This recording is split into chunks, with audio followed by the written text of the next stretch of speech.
आपल्याबरोबर राष्ट्रवादी शरद पवार पक्षाचे आमदार आणि माजी मंत्री जितेंद्र आव्हाड आहेत। त्यांनी आज तुळजाभवानीचं दर्शन घेतलं। सर, तुळजाभवानीचं दर्शन घेतलं आणि गोंधळ झाला, काय वाटतं? नाही, असं आहे की तुळजाभवानीचं मग दर्शन एक भक्त म्हणून घ्यायला आलेलो आणि माझी भूमिका एक भक्त म्हणून आहे। मी कुठलाही राजकीय अभिनिवेश घेऊन आलेलो नाही आहे आणि त्याच्यामुळे मी स्पष्ट देवळात जातानाही सांगितलं की मी राजकीय पक्षाचा झेंडा घेऊन जात नाही आहे। मी या देवीचा निस्सीम भक्त आहे। माझ्या आईनंतर आईबरोबर जर मी कोणाला पूज्य मानत असेल तर ती तुळजाई आहे। आणि इथे म्हणजे जे काही जुने पुजारी आहेत त्या सगळ्यांना माहिती आहे की माझ्या दर्शनाचा मी कसा भाग आहे। मी येतो, इथे 10 मिनटं थांबतो, देवळात जातो, जे काही इथलं रिवाजाप्रमाणे बळी देण्याची प्रथा आहे, हे आहे ते सगळं करतो, येतो, जेवतो, कुटुंबासहित येतो, मित्रमंडळींसहित येतो आणि इथनं मी मुंबईला निघून जातो। मी इथे पूर्वी 2-2 दिवस राहिलो या रेस्ट हाऊसमध्ये। त्यामुळे माझ्या या भूमी म्हणजे या मातीशीच माझं नातं आहे, तुळजापूरच्या नाते। सर, तुम्ही एक भावनिक ट्विट केलं होतं, होय मी हिंदूच आहे, चला मंदिर वाचूया तुळजाभवानीचं। असं आहे की तुम्ही जे औरंगजेबाला जमलं नाही, जे अफजल खानाला जमलं नाही, ते तुम्ही करताय। अरे ज्या गाभाऱ्याच्या प्रत्येक दगडाने शिवरायाचं दर्शन घेतलं, ज्या शिवरायांनी नतमस्तक होऊन देवीच्या चरणस्पर्श घेऊन आशीर्वाद घेतला आणि रयतेचं राज्य स्थापन केलं, तो प्रत्येक दगड साक्ष आहे ना। तो प्रत्येक दगड बोलला तर किती आनंद होईल माझ्यासारख्याला। ते दगड तुम्ही काढून फेकून देणार? अरे तुम्हाला काय समजतं का तुम्ही काय करताय? तुम्ही मंदिराची सगळी पाहणी केली, एकंदरीत सगळी परिस्थिती जी आहे मंदिराची वाईट करून ठेवलंय हो। कोणी तुम्हाला सांगितलं की पुरातन मंदिरं रिपेअर करता येत नाहीत? जगामध्ये काय हे एकमेव पुरातन मंदिर नाही ना, ह्याच्यापेक्षा जास्त पुरातन मंदिरं आहेत या भारतामध्ये आणि त्याचं जतन झालेलं आहे ना। उद्या म्हणतील पंढरपूरचा विठोबा दगडाला जरा खपची उडाली, चला काढून टाका, वेडा झाले तो। असं असतं का? तो कुठे रे सिन्हांचा रिपोर्ट दे रे। सर, ते डॉक्टर पद्मश्री पाटलाचे आणि तुमचे, हे बघा, मी त्यांना वडिलांसारखा मानतो। त्यात काय ते नातं आहे माझं, त्यांचा काय संबंध? आता ते जवळजवळ राजकारणात निवृत्त झालेत, त्यांचा काय संबंध?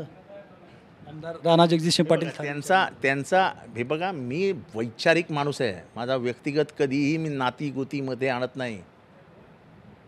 नात्याला राजकारणात अर्थ नाही। आपण विचारांची लढाई लढतोय, सख्या भावाविरुद्ध सुद्धा उभं राहावं लागलं तर वैचारिक तडजोड करायची नाही, ही माझी कायमची भूमिका आहे। लढाई शेवटी विचारांची आहे।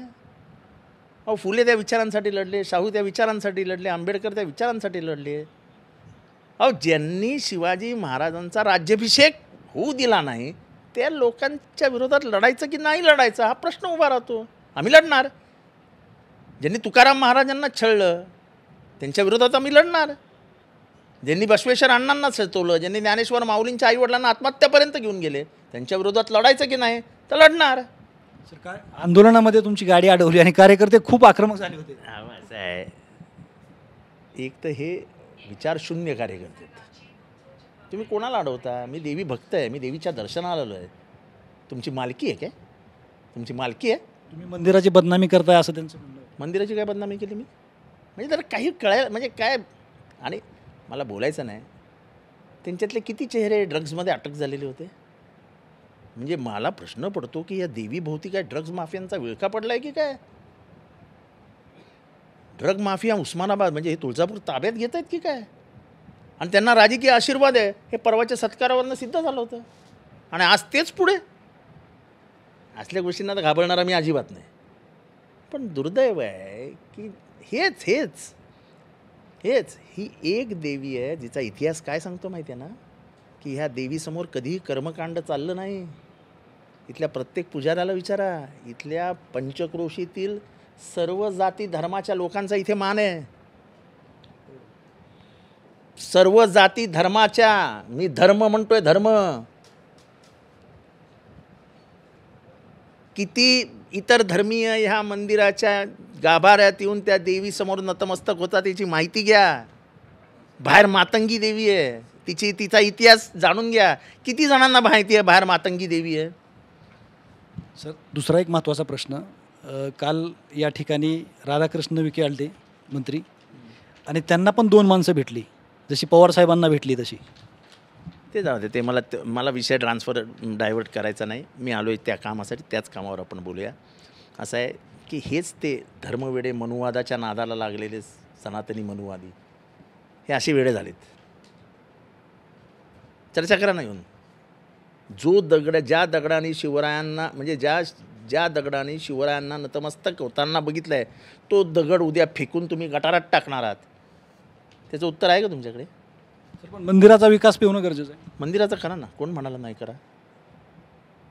उद्या पंढरपूरच्या विठोबाचं करा ना, 10-15 हजार कोटी टाका आणि विकास करा.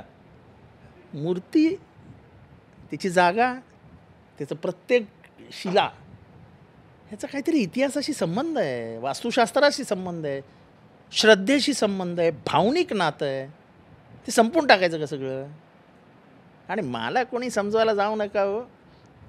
महाराष्ट्रातलं पहिलं पूर्ण दगडाचं बांधकाम करून मंदिर बांधणारा हाच तो जितेंद्र आव्हाड आहे, आणि तेही तुळजाभवानीचंच.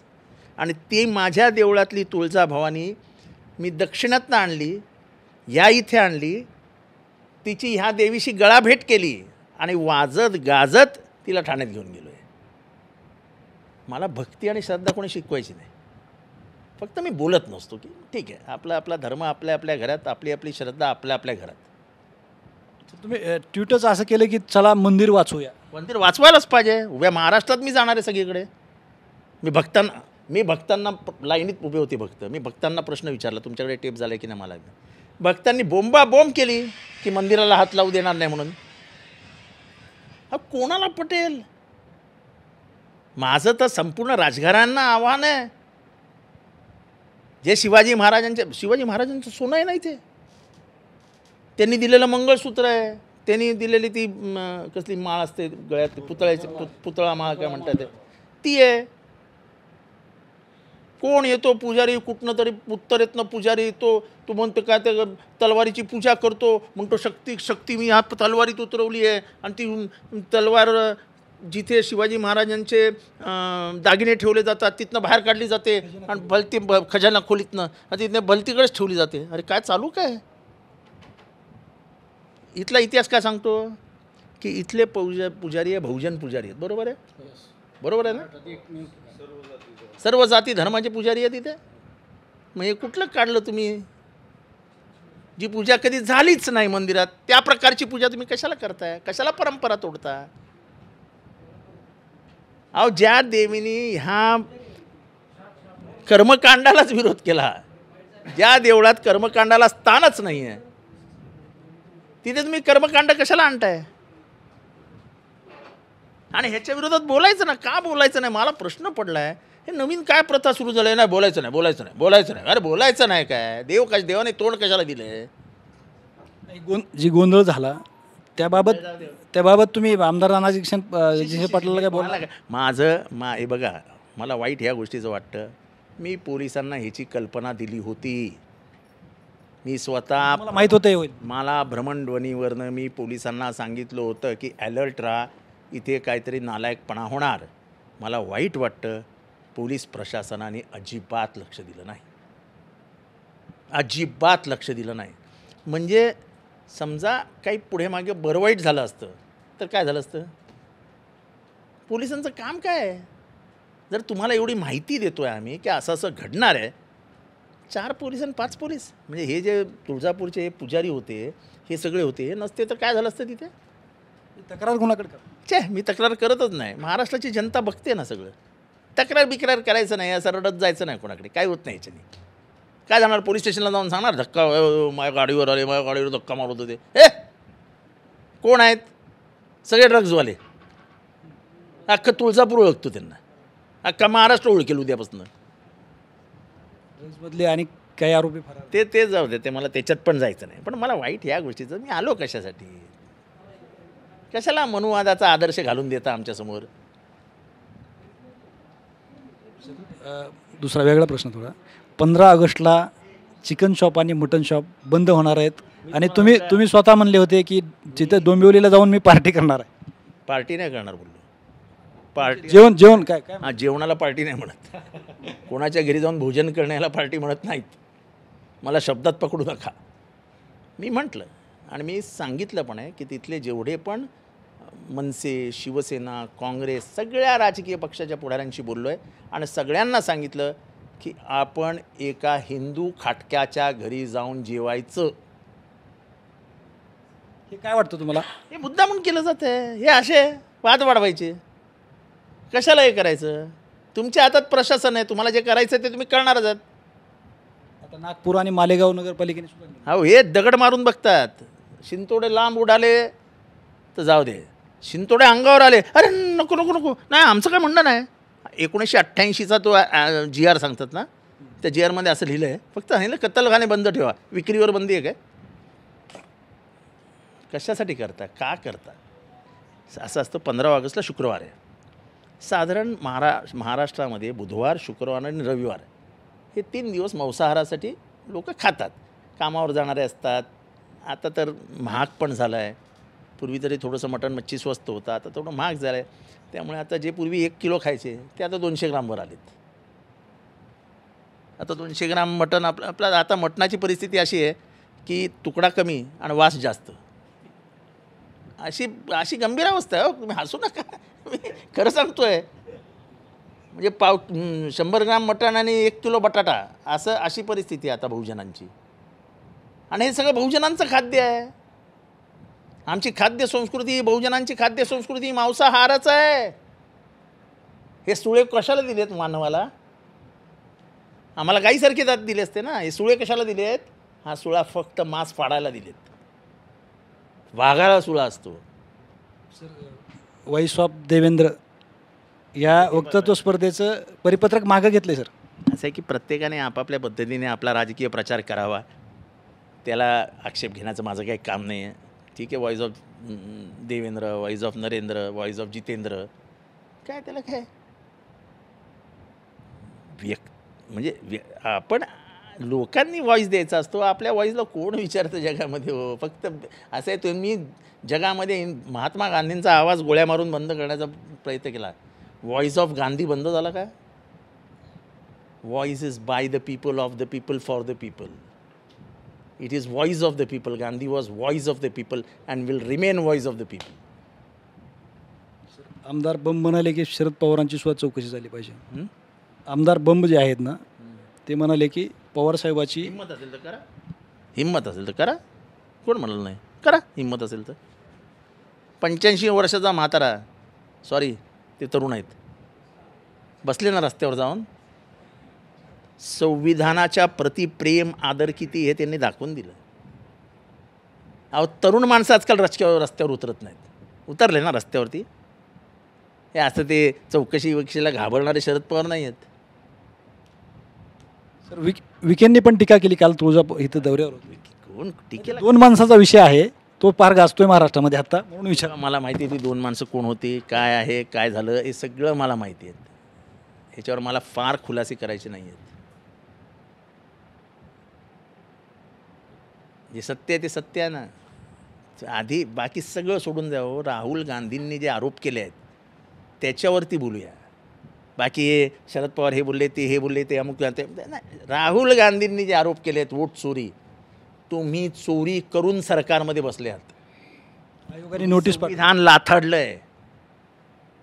स्वतः माजी आयुक्त रावत यांनी सांगितलं की एकदा आरोप झाल्यानंतर ती निवडणूक आयोगाची जबाबदारी आरोपाला उत्तर देणं, त्यांना प्रश्न विचारणं हे निवडणूक आयोगाचं काम नाही. हे मी नाही म्हणत आहे. हे रावत नावाचे जे माजी निवडणूक आयुक्त आहेत ते म्हणाले. निवडणूक आयोगाने राहुल गांधींना नोटीस पाठवली आणि 10 दिवसाची निवडणूक आयोग हे सत्ताधाऱ्यांचं बोलकं भावलं आहे. मी बघितलं आहे ते राजीव कसे वागतात. अहो, ज्यांनी बाळ जन्माला घातलं त्याच्या हातातनं बाळ काढून घेतलं आणि दुसऱ्याच्या मांडीवर ठेवलं, असं तर ते निवडणूक आयोग आहे. शरद पवारांनी बाळ जन्माला घातलं आणि ठेवलं त्या मांडीवर, दुसऱ्याच्याच मांडीवर नेऊन ठेवलं. असं कधी होतं का? निवडणूक आयोगावर तुमचा विश्वास नाही? शी, वाटोळं करून टाकलं या देशाच्या लोकशाहीच्या, देशाच्या निवडणूक प्रक्रियेचं आणि देशाच्या जनतेच्या मतांचं. 1 man 1 vote. बाबासाहेबांनी काय सांगितलेलं माहिती आहे ना, सगळं करा पण कधी मत विकू नका. ज्या दिवशी तुम्ही मत विकाल किंवा ज्या दिवशी तुमचं मत हे होईल त्या दिवशी या देशाची लोकशाही आणि देश खड्ड्यात जाईल. आमची मतं, आम्ही टाकलेली मतं जर चोरीलाच जाणार असतील तर काय अर्थच उरला नाही या देशाच्या एकंदर निवडणूक प्रक्रियेला. आणि निवडणूक हा देशाचा लोकशाही टिकवण्याचा मागचा आत्मा आहे. तुम्ही तेच खतम करून टाकता. व्हीव्हीपॅट बंद केलं. मी EVM पण बंद करा ना, घ्या ना बॅलेट पेपर, दूध का दूध पाणी का पाणी. धन्यवाद सर. एकंदरीतच राष्ट्रवादीचे आमदार जितेंद्र आव्हाड जे आहेत ते तुळजापूरला आले होते, दर्शन घेतलं आणि त्यांनी जे त्यांच्या गाडीच्या समोर जी गोंधळ घातला त्याबद्दलसुद्धा त्यांनी नाराजी व्यक्त केली आहे. कॅमेरामॅन न्यूजसह मी श्रीराम क्षीरसागर, TV9 मराठी, धाराशिव, तुळजापूर.